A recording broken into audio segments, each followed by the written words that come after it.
Anne de Vandières, c'est une artiste que j'aime énormément, qui est devenue une bonne amie. Elle a voyagé à travers le monde sur les 5 continents à la rencontre des peuples premiers, les tribus du monde. Tribus du monde, c'est 7 années de travail, c'est 17 pays traversés et c'est 47 tribus, communautés rencontrées. J'ai décidé de la soutenir par le biais de la Fondation familiale Didier et Martine Prima. On est devenus partenaires sur une exposition qui va bientôt évoluer au domaine des étangs, mais qui démarre au Musée de l'Homme à Paris fin 2016. Tribus du monde, c'est l'envie de mettre en lumière ces peuples qui sont en train de basculer dans la modernité, qui sont en train petit à petit de disparaître et de leur donner enfin la parole. Et elle passe un vrai message de protection de l'environnement et de protection de ces peuples premiers qui sont les sentinelles de la Terre, les plus belles sentinelles de la Terre, comme elle aime à le dire. Ces personnes que j'ai rencontrées durant toutes ces années sont les plus beaux écologistes du monde. Ce sont eux qui ont le plus grand respect en la terre-mère, la Pachamama, la terre nourricière. Ils se soignent depuis des millénaires avec des plantes. Ils connaissent les arbres, ils connaissent le végétal de façon absolument incroyable. Ce sont des sentinelles de la terre. Ce sont les premiers à percevoir le changement climatique. Ce sont les premiers à en souffrir du reste. On pille les territoires, on brûle les forêts, on les tue parfois, on les déplace.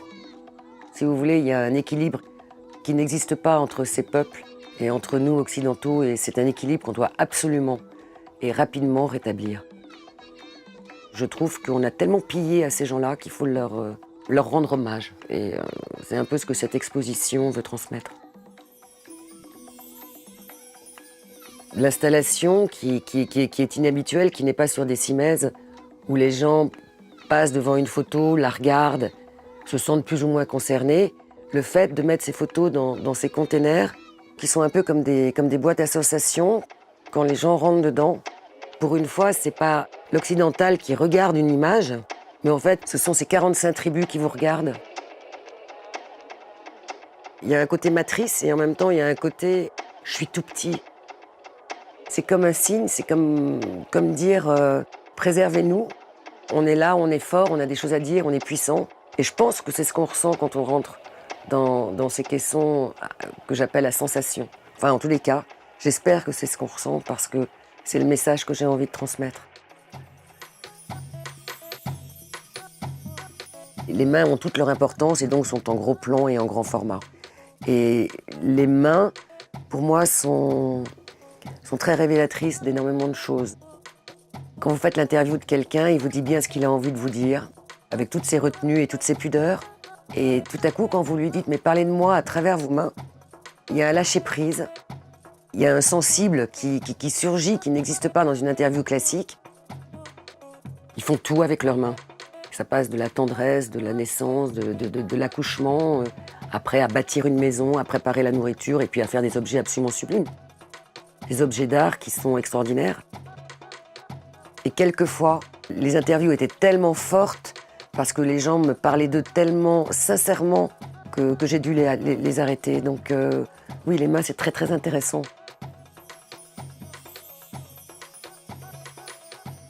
Ce carnet nomade, il est là, plein d'odeurs, plein d'écorces de bois avec lesquelles ils fabriquent leurs canots. C'est un hommage à la terre-mère, c'est un hommage au soleil. Il y a la danse du soleil qui est un peu interdite maintenant. C'était une danse initiatique assez incroyable. J'ai une trousse avec des dizaines de couleurs qui font la joie des enfants. Je pose la main sur une des feuilles, je lui fais son empreinte et à l'intérieur de l'empreinte, j'écris son histoire, j'écris ce qu'elle me raconte. Elle me parle de sa tribu, de sa transmission, de ses désirs, de ses craintes, de nous, occidentaux, de ce qu'ils souhaitent et ce qu'ils espèrent pour leur tribu. Je les remplis de fleurs, de feuilles, de végétaux. C'est un jouet pour tout le monde qui vient de l'ouvrir, le retourner, il colle avec moi les feuilles, etc. Et aussi un trait d'union entre ces peuples et moi. Ici au domaine, on a une très belle photo d'Anne qui représente des fleurs de l'Arctique qui poussent malgré la glace. Le paradis blanc, c'est une photo que j'ai shootée au Groenland il y a 3 ans. Et c'est une photo que j'aime beaucoup. En fait, moi qui photographie des humains, c'est une photo où il n'y a pas d'humains, c'est un paysage. Il y a des fleurs en premier plan de pissenlit, extrêmement fragiles, extrêmement vulnérables. Et juste en arrière-plan, il y a des icebergs, une débâcle puissant et presque destructeur. Et je trouve le contraste entre les deux assez bouleversant et assez touchant. Le jour où j'ai vu le travail de Duyan, je lui ai dit « mais il faut absolument que je te montre cette photo ». C'est deux œuvres qui vont extrêmement bien ensemble. Et d'ailleurs, Garance les a mis dans la même pièce au domaine et ça a beaucoup de sens.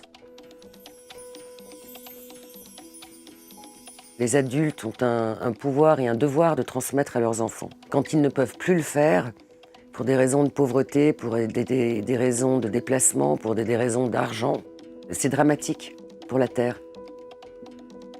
Anne a fait tout ce travail, en fait, dans un but aussi de transmission de valeurs essentielles, qui sont des valeurs en lien avec la vie, la nature. Pour parler de ces valeurs, je parlerai de transmission. Parce que Garance, tout le travail qu'elle a mis en œuvre au domaine, tous les artistes qu'elle fait travailler, toutes les personnes qui y vivent, ont à cœur de transmettre. Et toujours dans le respect de l'humain et de la terre. Quand mon travail m'emmène dans les tribus et me fait rencontrer des personnes qui ont un respect exceptionnel et extraordinaire dans la terre, dans la Pachamama, dans la terre-mère, la terre nourricière, je retrouve chez Garance et au domaine des étangs exactement la même philosophie. Garance est entourée d'artistes qui ont un profond attachement à la terre, à la nature, au ciel. Donc c'est très fort, tous ces artistes qui parlent de la même chose et qui sont exposés au même endroit. C'est très très fort.